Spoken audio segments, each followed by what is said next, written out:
ಶ್ರೀ ಗುರುಭ್ಯೋ ನಮಃ. ಹರಿ ಓಂ. ಪ್ರೀತಿಯ ವೀಕ್ಷಕರಿಗೆಲ್ಲ ಇಂದಿನ ದಿವಸದ ಭಗವತಿ ಸಂಕಲ್ಪಕ್ಕೆ ಸ್ವಾಗತ. ಹರೇ ರಾಮ. ನಾರಾಯಣಾಯ ನಲಿನಾಯತಲೋಚನಾಯ ನಾಮಾವಶೇಷಿತ ಮಹಾಬಲಿವೈಭವಾಯ ನಾನಾಚರಾಚರವಿದಾಯಕ ಜನ್ಮದೇಶ ನಾಭಿಪುಟಾಯ ಪುರುಷಾಯ ನಮಃ ಪರಸ್ಮೈ. ನಾರಾಯಣಾಯ ನಮಃ. ಆತ್ಮೀಯರೇ, ಇಂದು 3ನೇ ತಾರೀಕು 6ನೇ ತಿಂಗಳು 2026ನೇ ಇಸ್ವಿ, ವಾರ ಬುಧವಾರವಾಗಿದೆ. ಈ ದಿವಸದ ಪಂಚಾಂಗ ಹೇಗಿದೆ, ಗ್ರಹಗಳ ಸ್ಥಿತಿ ಏನಿದೆ ಹೇಳುವಂಥದ್ದನ್ನು ನೋಡೋಣ.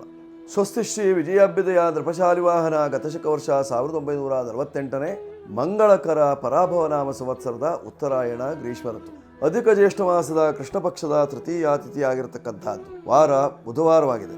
ಈ ದಿವಸದ ಅಧಿಕ ಜ್ಯೇಷ್ಠ ಮಾಸದ ಕೃಷ್ಣ ಪಕ್ಷದ ತೃತೀಯ ತಿಥಿಯಾಗಿರತಕ್ಕಂಥದ್ದು ವಾರ ಬುಧವಾರವಾಗಿದೆ. ಈ ದಿವಸ ನಕ್ಷತ್ರ ಪೂರ್ವಾಷಾಢ ನಕ್ಷತ್ರ ಇರತಕ್ಕಂಥದ್ದು. ಈ ದಿವಸದ ಯೋಗವನ್ನು ನಾವು ನೋಡುವಾಗ ಶುಭನಾಮ ಯೋಗ ಇದೆ, ವಣಿಜಾಕರಣ ಇದೆ ಇವತ್ತಿನ ಪಂಚಾಂಗದಲ್ಲಿ. ಹೀಗಿರುವಾಗ ಇವತ್ತಿನ ದಿವಸದ ಖಗೋಳದ ಗ್ರಹ ಸ್ಥಿತಿಯನ್ನು ನೋಡುವಾಗ ಮೇಷರಾಶಿಯಲ್ಲಿ ಕುಜನಿದ್ದಾನೆ, ವೃಷಭ ರಾಶಿಯಲ್ಲಿ ರವಿ ಇದ್ದಾನೆ, ಮಿಥುನ ರಾಶಿಯಲ್ಲಿ ಶುಕ್ರ ಮತ್ತು ಬುಧರ ಯುತಿ ಇದೆ, ಕರ್ಕಾಟಕ ರಾಶಿಯಲ್ಲಿ ಗುರು ಇದ್ದಾನೆ, ಸಿಂಹ ರಾಶಿಯಲ್ಲಿ ಕೇತು ಮತ್ತು ಮಾಂದಿಯರ ಯುತಿ, ಕನ್ಯಾ ಶೂನ್ಯ, ತುಲಾ ಶೂನ್ಯ, ವೃಶ್ಚಿಕವೂ ಶೂನ್ಯ, ಧನು ರಾಶಿಯಲ್ಲಿ ಪೂರ್ವಾಷಾಢ ನಕ್ಷತ್ರದಲ್ಲಿ ಚಂದ್ರನ ಇದ್ದಾನೆ, ಮಕರ ರಾಶಿಯಲ್ಲಿ ಯಾವುದೇ ಗ್ರಹ ಇಲ್ಲ, ಕುಂಭ ರಾಶಿಯಲ್ಲಿ ಎಂದಿನಂತೆ ರಾಹು, ಮೀನ ರಾಶಿಯಲ್ಲಿ ಶನಿ ಮಹಾತ್ಮ ಇರತಕ್ಕಂತಹದ್ದು ಇವತ್ತಿನ ಗ್ರಹ ಸ್ಥಿತಿ. ಹೀಗಿರುವಾಗ ಮೇಷಾದಿ 12 ರಾಶಿಗಳ ಫಲಾಫಲಗಳು ಯಾವ ರೀತಿಯಲ್ಲಿದೆ? ಮೊದಲು ಮೇಷರಾಶಿ. ಮೇಷರಾಶಿಯಲ್ಲಿ ಇರತಕ್ಕಂತಹ ವ್ಯಕ್ತಿಗಳಿಗೆ ಕಳೆದುಕೊಂಡ ವಸ್ತುಗಳೆಲ್ಲ ಮತ್ತೆ ಮರಳಿ ಬರುವಂತಹ ಸಾಧ್ಯತೆ ಇರತಕ್ಕಂತಹದ್ದು. ವ್ಯವಹಾರಗಳು ಸುಲಲಿತವಾಗುವಂತಹ ಸಾಧ್ಯತೆ, ವಾಣಿಜ್ಯ ವೃತ್ತಿಯಲ್ಲಿರ್ತಕ್ಕಂಥವರಿಗೆ ಅಭಿವೃದ್ಧಿ ಉಂಟಾಗುವಂತಹ ಸಾಧ್ಯತೆ ಇರತಕ್ಕಂಥದ್ದು. ಅಗ್ನಿ ಕಾರಕನಾದಂತಹ ಕುಜನು ಸ್ವಕ್ಷೇತ್ರದಲ್ಲಿದ್ದರಿಂದ ಕೆಲವರು ಕೆಲಸ ಕಾರ್ಯಗಳನ್ನು ಬಿಟ್ಟು ಊರಿಗೆ ಬರುವಂತಹ ಸಾಧ್ಯತೆ ಇರತಕ್ಕಂಥದ್ದು. ಕೆಲವರು ಊರಿನಲ್ಲೇ ಇದ್ದುಕೊಂಡು ಉದ್ಯೋಗವನ್ನು ಮಾಡುವಂತಹ ಸಾಧ್ಯತೆ ಇರತಕ್ಕಂಥದ್ದು ಇವತ್ತಿನ ದಿವಸ. ನೋಡಿ, ಸಾಧಾರಣವಾಗಿ ಕುಜನು ನಿಮ್ಮ ರಾಶಿಯಲ್ಲಿದ್ದಾನೆ ಅಂದರೆ, ಸ್ವಕ್ಷೇತ್ರದಲ್ಲಿದ್ದಾನೆ ಅಂದರೆ ವ್ಯವಹಾರಗಳಲ್ಲಿ ಸಿದ್ಧಿ ಆಗ್ತದೆ. ದೋಷ ಪರಿಹಾರಕ್ಕಾಗಿ ಸುಬ್ರಹ್ಮಣ್ಯೇಶ್ವರ ದೇವರ ಆರಾಧನೆ, 9ರ ಸಂಖ್ಯೆಯ ಬಳಕೆ, ಕೆಂಪು ಬಣ್ಣ, ಪೂರ್ವ ದಿಕ್ಕು ಇವೆಲ್ಲ ನಿಮಗೆ ಯಶಸ್ಸನ್ನು ಕೊಡುವಂತಹ ಸಾಧ್ಯತೆ ಇರತಕ್ಕಂಥದ್ದು. ದೋಷ ನಿವಾರಣೆ ಮಾಡಿಕೊಳ್ಳಿ, ಶುಭವಾಗುತ್ತೆ ಮೇಷರಾಶಿಯವರು. ಈಗ ವೃಷಭ ರಾಶಿ. ವೃಷಭ ರಾಶಿಯವರ ಫಲವನ್ನು ನೋಡುವಾಗ ನಿಮ್ಮ ರಾಶಿಯಲ್ಲೇ ಸೂರ್ಯನಿದ್ದಾನೆ, ಶನಿ ಮಹಾತ್ಮನ ದೃಷ್ಟಿ ಇದೆ, ತಂದೆಯ ಮಕ್ಕಳ ವ್ಯವಹಾರದಲ್ಲಿ ತೊಡಕುಂಟಾಗ್ತದೆ, ತಂದೆಯ ಮಕ್ಕಳಲ್ಲಿ ಜಗಳ, ಜಟಾಪಟಿ, ಗಲಾಟೆ, ಮನಸ್ತಾಪ ಎಲ್ಲ ಉಂಟಾಗುವಂತಹ ಸಾಧ್ಯತೆ ಇರತಕ್ಕಂಥದ್ದು. ಇಷ್ಟು ದಿವಸ ಗುರುಬಲವನ್ನೇ ಇತ್ತು, ಎಲ್ಲ ವ್ಯವಹಾರಗಳು ಹೇಗೋ ನಡ್ಕೊಂಡು ಹೋಗ್ತಾ ಇತ್ತು. ಈಗ ಗುರುಬಲ ಇಲ್ಲದ ಕಾರಣ ರಕ್ಷಣೆಗೆ ತೊಂದರೆ. ಉದ್ಯೋಗದಲ್ಲಿ ಯಶಸ್ಸನ್ನು ಗಳಿಸ್ತೀರಿ. ಅಡಿಕೆ ಬೆಳೆಗಾರರಿಗೆ, ತೆಂಗಿನ ಬೆಳೆಗಾರರಿಗೆ ಯಶಸ್ಸು ಕಾಣುವಂತಹ ಸಾಧ್ಯತೆ ಇರತಕ್ಕಂಥದ್ದು. ಮಳೆ ಇಲ್ಲ ಅಂತ ಬಡ್ಕೊಳ್ತೀರಿ, ಮಳೆ ಸಾಧ್ಯತೆ ಇವತ್ತಿನ ದಿವಸ ನಿಮ್ಮ ಮನೆಗೆ ಅಥವಾ ನಿಮ್ಮ ಏರಿಯಾದಲ್ಲಿ. ವ್ಯವಹಾರಗಳೆಲ್ಲ ಸರಳವಾಗಿ ಸುಲಭವಾಗಿ ನಡೀತದೆ, ಏನು ಯೋಚನೆ ಮಾಡಬೇಕಾದಿಲ್ಲ. ಶನಿ ಮಹಾತ್ಮನಿಗೆ ಸ್ವಲ್ಪ ಪೂಜೆ ಪುನಸ್ಕಾರಗಳನ್ನು ಮಾಡಿಕೊಳ್ಳಿ, ಬಿಳಿ ಬಣ್ಣವನ್ನು ಉಪಯೋಗಿಸಿ. 6 ನಿಮ್ಮ ಸಂಖ್ಯೆ, ಪೂರ್ವ ದಿಕ್ಕು ನಿಮಗೆ ಯಶಸ್ಸನ್ನು ಕೊಡ್ತದೆ. ಈಗ ಮಿಥುನ ರಾಶಿ. ಮಿಥುನ ರಾಶಿಯವರ ಫಲವನ್ನು ನೋಡುವಾಗ ನಿಮ್ಮ ರಾಶಿಯಲ್ಲೇ ಬುಧ ಶುಕ್ರರು ಇದ್ದಾರೆ. ನೋಡಿ, ಸ್ವಕ್ಷೇತ್ರದಲ್ಲಿ ಬುಧ ಇದ್ದಾನೆ ಅಂದರೆ ಸಾಧಾರಣವಾಗಿ ಪುಸ್ತಕ ವ್ಯಾಪಾರಿಗಳಿಗೆ, ಬರಹಗಾರರಿಗೆ, ಬುದ್ಧಿಜೀವಿಗಳಿಗೆಲ್ಲ ಅನುಕೂಲ ಉಂಟಾಗುವಂತಹ ಸಾಧ್ಯತೆ ಇರತಕ್ಕಂಥದ್ದು. ಅಧ್ಯಾಪಕರಿಗೆ ಅರ್ಥಾತ್ ಶಿಕ್ಷಣ ವೃತ್ತಿಯಲ್ಲಿರ್ತಕ್ಕಂಥವರಿಗೆ, ಉಪನ್ಯಾಸಕರಿಗೆಲ್ಲರಿಗೂ ಸಹಿತವಾಗಿ ಅಭಿವೃದ್ಧಿಯನ್ನು ಕಾಣುವಂತಹ ಸಾಧ್ಯತೆ ಇದೆ. ಈ ಸಂದರ್ಭದಲ್ಲಿ ಯಶಸ್ಸನ್ನು ಕಾಣುವಂತಹ ಸಾಧ್ಯತೆ ಇದೆ. ಈ ಸಂದರ್ಭದಲ್ಲಿ ಮನಸ್ಸಿಗೆ ಅಂಟಿದ ರೋಗವನ್ನು ಪರಿಹಾರ ಮಾಡಿಕೊಳ್ಳುವುದಕ್ಕೋಸ್ಕರವಾಗಿ ವಿಷ್ಣು ಸಹಸ್ರನಾಮ ಪಾರಾಯಣವನ್ನು ಇವತ್ತಿನ ದಿವಸ ನೀವು 5 ಸಾರಿ ಮಾಡುವುದರಿಂದ ನಿಮ್ಮ ಕಷ್ಟಗಳೆಲ್ಲ ದೂರವಾಗಿ ನಿಮಗೆ ಮುಂದೆ ಒಂದು ವಿಶೇಷವಾದಂತಹ ದಾರಿ ಕಾಣುವಂತಹ ಸಾಧ್ಯತೆ ಇರತಕ್ಕಂಥದ್ದು. ನೀವು ಬಳಸಿಕೊಳ್ಳಬೇಕಾಗಿರ್ತಕ್ಕಂಥ ಸಂಖ್ಯೆಯೂ 5. ಹಸಿರು ಬಣ್ಣ ನಿಮಗೆ ಯೋಗ್ಯ. ಪೂರ್ವ ದಿಕ್ಕು ಅಥವಾ ದಕ್ಷಿಣ ದಿಕ್ಕು, ಆಗ್ನೇಯ ಭಾಗ ಇವೆಲ್ಲವೂ ನಿಮಗೆ ಅನುಕೂಲವನ್ನು ಮಾಡಿಕೊಡ್ತದೆ. ಬೇಕಾದ ಹಾಗೆ ಬಳಸಿಕೊಳ್ಳಿ, ಶುಭವಾಗುತ್ತೆ ಮಿಥುನ ರಾಶಿಯವರು. ಈಗ ಕರ್ಕಾಟಕ ರಾಶಿ. ನೋಡಿ, ಕರ್ಕಾಟಕ ರಾಶಿಯವರಿಗೆ ಚಂದ್ರನು 6ನೇ ಮನೆಯಲ್ಲಿದ್ದರಿಂದ ಶತ್ರುಗಳು ಇದ್ದೇ ಇರ್ತಾರೆ. ಸ್ತ್ರೀಯರೇ ನಿಮಗೆ ಶತ್ರುಗಳು. ಸ್ತ್ರೀಯರಿಂದ ಸ್ತ್ರೀಯರಿಗೆ ತೊಂದರೆ ಉಂಟಾಗುವಂತಹ ಸಾಧ್ಯತೆ ಇರತಕ್ಕಂಥದ್ದು. ಕೆಲವರಿಗೆ ಮಾನಸಿಕವಾದಂತಹ ರೋಗ ಕಾಡುವಂತಹ ಸಾಧ್ಯತೆ ಇರತಕ್ಕಂಥದ್ದು. ಹೇಳಿದ್ದನ್ನೇ ಹೇಳ್ತಾ ಇರ್ತೀರಿ, ನೋಡಿದ್ದನ್ನೇ ನೋಡ್ತಾ ಇರ್ತೀರಿ, ಮತ್ತೆ ಮತ್ತೆ ಯೋಚನೆಯನ್ನು ಮಾಡ್ತಾ ಇರ್ತೀರಿ. ಅದರಿಂದ ಕಷ್ಟವನ್ನು ಅನುಭವಿಸಬೇಕಾದಂತಹ ಸಂದರ್ಭ ಇರ್ತದೆ. ತೊಡಕನ್ನು ಪರಿಹಾರ ಮಾಡಿಕೊಳ್ಳುವುದಕ್ಕೆ ರಾಜರಾಜೇಶ್ವರಿ, ಅನ್ನಪೂರ್ಣೇಶ್ವರಿ ಅನುಗ್ರಹ, ದುರ್ಗಾ ಪರಮೇಶ್ವರಿಯ ದರ್ಶನ 2 ನಿಮ್ಮ ಸಂಖ್ಯೆ ಬಳಸಿಕೊಳ್ಳಿ. ಜೊತೆಯಲ್ಲಿ ಬಿಳಿ ಬಣ್ಣ ಆಗಿ ಬರ್ತದೆ. ಪಶ್ಚಿಮ ದಿಕ್ಕು, ದಕ್ಷಿಣ ದಿಕ್ಕು ಇವೆಲ್ಲ ನಿಮಗೆ ಅನುಕೂಲವನ್ನು ತರ್ತದೆ. ಪರಿಹಾರಕ್ಕಾಗಿ ನೀವು ದುರ್ಗಾ ಪರಮೇಶ್ವರಿ ದರ್ಶನ ಮಾಡಿಕೊಳ್ಳಿ. ಈಗ ಸಿಂಹರಾಶಿ.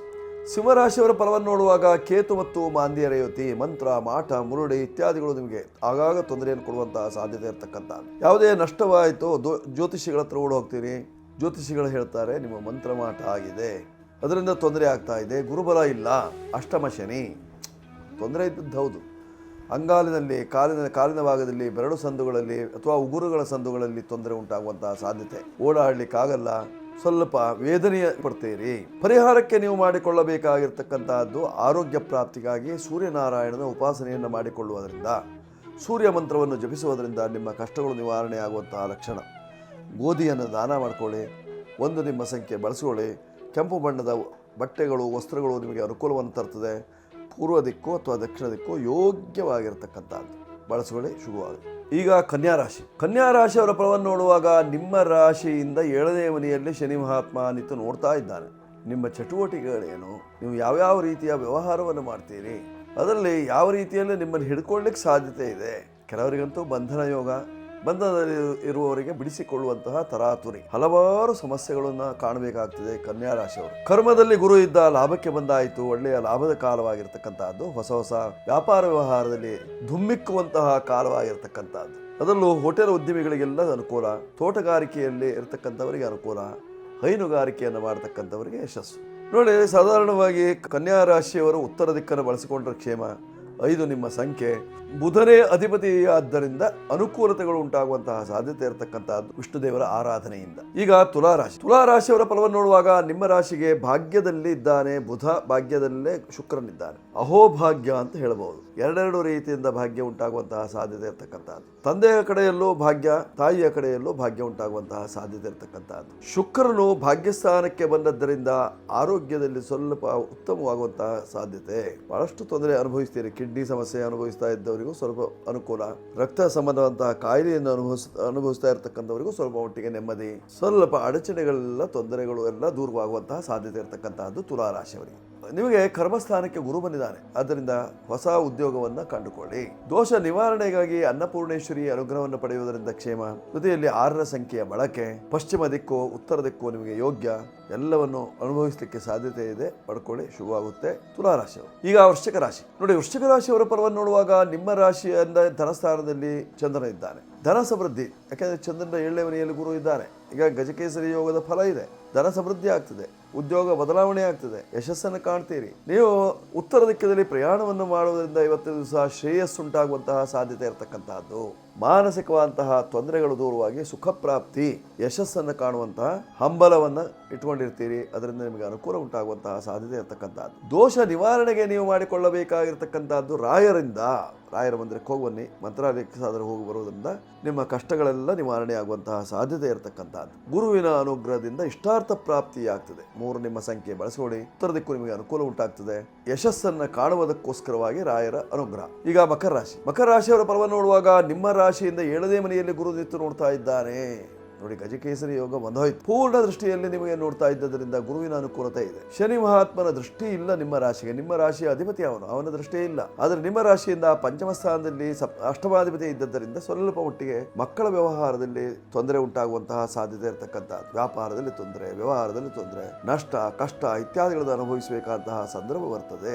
ದುಃಖ ಉಂಟಾಗ್ತದೆ. ದುಃಖ ನಿವಾರಣೆಗಾಗಿ ನೀವು ವಿಶೇಷವಾಗಿ ಸುಬ್ರಹ್ಮಣ್ಯನಿಗೆ ಮೊರೆ ಹೋಗಬೇಕಾಗಿರ್ತಕ್ಕಂಥದ್ದು. ನಿಮ್ಮ ಅಧಿದೇವತೆಯೇ ಸುಬ್ರಹ್ಮಣ್ಯ ಅಥವಾ ಕಾಲಭೈರವ. ಸುಬ್ರಹ್ಮಣ್ಯನ ಸನ್ನಿಧಾನಕ್ಕೆ, ಕಾಲಭೈರವನ ಸನ್ನಿಧಾನಕ್ಕೆ ಹೋಗಿ ಬನ್ನಿ. ವ್ಯಾಪಾರ ವ್ಯವಹಾರಗಳು ನಿಮಗೆ ಯಶಸ್ಸನ್ನು ಕೊಡ್ತದೆ. ಈಗ ಕುಂಭರಾಶಿಯವರ ಫಲವನ್ನು ನೋಡುವಾಗ ನಿಮ್ಮ ರಾಶಿಯ ಅಧಿಪತಿ 2ನೇ ಮನೆಯಲ್ಲಿದ್ದಾನೆ. ನಿಮ್ಮ ರಾಶಿಯಲ್ಲಿ ರಾಹು ಇದ್ದಾನೆ. ಆರೋಗ್ಯಕ್ಕೆ ಸದಾ ತೊಂದರೆ ಉಂಟಾಗುವಂತಹ ಸಾಧ್ಯತೆ ಇರತಕ್ಕಂತಹದ್ದು. ನರಗಳನ್ನೆಲ್ಲ ಕಚ್ಚಿ ಎಳೆದಾಗ ಆಗ್ತದೆ. ಸ್ವಲ್ಪ ಹುಷಾರಾಗಿರಿ. ಸರ್ಪ ಕಚ್ಚಿದ ಅನುಭವ, ಸರ್ಪ ಓಡಾಡಿದ ಅನುಭವ, ಸರ್ಪವನ್ನು ದರ್ಶನ ಮಾಡಿದ ಅನುಭವ ಇತ್ಯಾದಿಗಳು ಉಂಟಾಗುವಂತಹ ಸಾಧ್ಯತೆ ಇರತಕ್ಕಂತಹದ್ದು ಕುಂಭರಾಶಿಯವರಿಗೆ. ಗುರುಬಲ ಇತ್ತು, ಗುರುಬಲ ಹೋಯಿತು, ಇನ್ನೇನು ಗುರುಬಲ ಇಲ್ಲ, ತಾಳೆ ಸಾತು. ಹೀಗಾಗಿ ಅಪವಾದ, ಅವಮಾನ, ಅಪರಾಧ ಇತ್ಯಾದಿಗಳನ್ನು ಅನುಭವಿಸಬೇಕಾಗ್ತದೆ ಕುಂಭರಾಶಿಯವರು. ದೋಷ ನಿವಾರಣೆಗಾಗಿ ಶನೇಶ್ವರನ ದರ್ಶನ, ಶನಿಸಿಂಗಾಪುರಕ್ಕೆ ಹೋಗಿ ಶನಿದೇವರ ದರ್ಶನವನ್ನು ಮಾಡುವುದರಿಂದ ಅಥವಾ ಶಿರಡಿ ಸಾಯಿಬಾಬನ ಅನುಗ್ರಹವನ್ನು ಪಡೆದುಕೊಳ್ಳುವುದರಿಂದ ಅಥವಾ ನೀವು ವಿಶೇಷವಾಗಿ ಮೃತ್ಯುಂಜಯನ ಕ್ಷೇತ್ರಕ್ಕೆ ಹೋಗಿ ಬರುವುದರಿಂದ ನಿಮ್ಮ ಕಷ್ಟಗಳು ದೂರವಾಗಿ ಸುಖ ಕಾಣುವಂತಹ ಒಂದು ಸುಯೋಗದ ಲಕ್ಷಣಗಳು. ಪರಿಹಾರವನ್ನು ಮಾಡಿಕೊಳ್ಳಿ. 8 ನಿಮ್ಮ ಸಂಖ್ಯೆ, ಕಪ್ಪು ಬಿಳಿ ಬಣ್ಣ, ಉತ್ತರ ದಿಕ್ಕು ಯಶಸ್ಸನ್ನು ಕೊಡ್ತದೆ. ಈಗ ಮೀನರಾಶಿಯವರ ಫಲವನ್ನು ನೋಡುವಾಗ ನಿಮ್ಮ ರಾಶಿಯಲ್ಲೇ ಶನಿ ಮಹಾತ್ಮ ಇದ್ದಾನೆ, ಅಂಗಾಲಿನಲ್ಲಿ ನಿಂತುಬಿಟ್ಟಿದ್ದಾನೆ. ಕೆಲವರಿಗೆ ಮೀನಿನ ಕಣ್ಣಿನ ಉಪದ್ರವಾದಿಗಳು, ಅಂಗಾಲಿಗೆ ಕಲ್ಲು ಯಾವಾಗಲೂ ಚುಚ್ಚಿದಾಗ ಆಗ್ತಾ ಇರ್ತದೆ. ಬರಿಗಾಲಲ್ಲಿ ನಡಿಲಿಕ್ಕಾಗೋದಿಲ್ಲ, ತುಂಬಾ ವೇದನೆಯನ್ನು ಪಡಬೇಕಾದಂತಹ ಸಂದರ್ಭ. ಪರಿಹಾರ ಏನಿದಕ್ಕೆ? ವಿಶೇಷವಾಗಿ ಪರಿಹಾರಕ್ಕೆ ಉತ್ತರಣೆ ಸೊಪ್ಪನ್ನು ಉಪಯೋಗಿಸಿ, ಜೊತೆಯಲ್ಲಿ ಸಾಧ್ಯವಾದರೆ ಜಗದ್ಗುರುಗಳ ಅನುಗ್ರಹವನ್ನು ಪಡ್ಕೊಳ್ಳಿ. ಆಗ ನಿಮ್ಮ ಕಷ್ಟಗಳು ನಿವಾರಣೆ ಆಗುವಂತಹ ಲಕ್ಷಣ. ಶ್ರೀಚಕ್ರ ಉಪಾಸಕರಿಗೆ ಸಾಕಷ್ಟು ಅಭಿವೃದ್ಧಿ, ನೆಮ್ಮದಿ ಕಾಣುವಂತಹ ಒಂದು ಸುಯೋಗ. ಜೊತೆಯಲ್ಲಿ ಈಶಾನ್ಯ ಭಾಗದಲ್ಲಿ ಉತ್ತರ ದಿಕ್ಕಿನಲ್ಲಿ ವ್ಯವಹರಿಸುವುದರಿಂದ ನಿಮ್ಮ ಕಷ್ಟಗಳು ದೂರವಾಗ್ತದೆ. ಕೆಲವರು ಪುಷ್ಪವನ್ನು ಮಾರಾಟ ಮಾಡುವರಿರ್ತೀರಿ, ಕೆಲವರು ಪುಷ್ಪದ ಗಿಡಗಳನ್ನೇ ಮಾರಾಟ ಮಾಡುವರಿರ್ತೀರಿ, ಕೆಲವರು ಫಲವನ್ನು ಮಾರಾಟ ಮಾಡ್ತಾ ಇರ್ತೀರಿ. ಅಂತವರಿಗೆಲ್ಲ ಹಣ್ಣು ಫಲ ಇತ್ಯಾದಿಗಳನ್ನು ಮಾರಾಟ ಮಾಡತಕ್ಕಂಥವರಿಗೆ ಸಾಕಷ್ಟು ಅಭಿವೃದ್ಧಿ. ದೋಷ ನಿವಾರಣೆಗೆ ನೀವು ಬಳಸಿಕೊಳ್ಳಬೇಕಾಗಿರ್ತಕ್ಕಂಥದ್ದು 3 ನಿಮ್ಮ ಸಂಖ್ಯೆ ಹಳದಿ ಬಣ್ಣ.